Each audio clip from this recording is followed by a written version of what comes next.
Hey everybody, Donnie Gardner here with the Boston Terrier Society.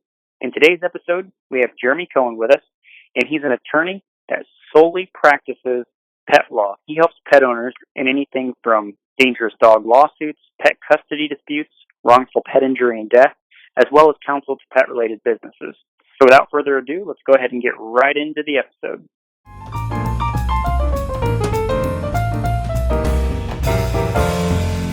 So as far as a new dog owner trying to stay protected on the legal realm, is there any advice that you'd give dog owners? And I mean, it could cover the gamut as far as traveling, dog behavioral issues that might need to be covered, or any other type of legality or ownership issues.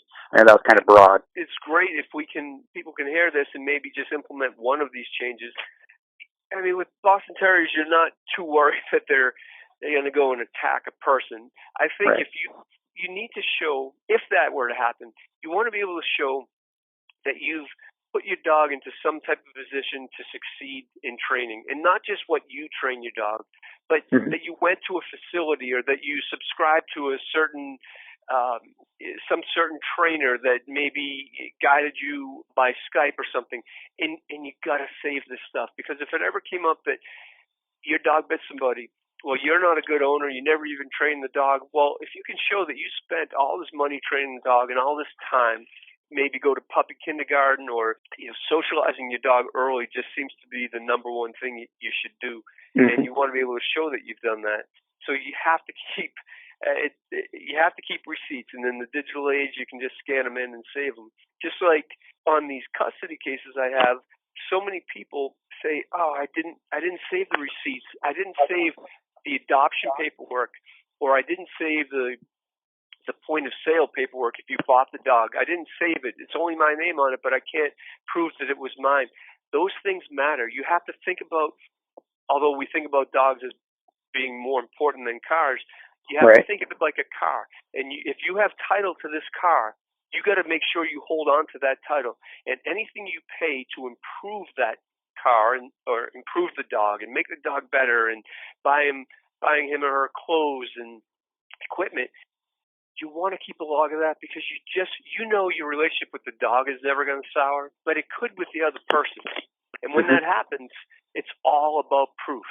And it used to be it's just about who has the original document. But the arguments we make are, well, who's the better owner? And judges, for the most part, aren't supposed to weigh that.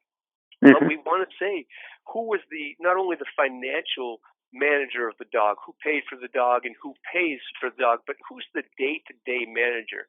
And you want to be able to say that it's you, in terms of going to the vet, knowing what food the dog eats, walking the dog, setting up daycare. If it's one person more than the other, I mean, we don't like to think about the what ifs, but I have a lot of clients now that wish they did, because you got to be able to prove that this dog is yours. And in some instances, we do. If we can, we try to do split custody, shared custody agreements. And judges will say, "Oh, I can't enforce that." But my feeling is, if these people got together and made the adult decision to take in this life, this dog, then they have an obligation for the rest of that dog's life to act like adults. And if that means that you have to meet to share this dog, then you have to do it.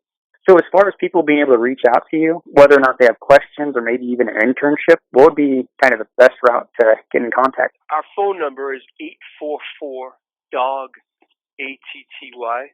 So 844-DOG-ATTY. We have a Facebook page, Boston Dog Lawyers, and Twitter, which is how you and I found each other, at Boston Dog Lawyer.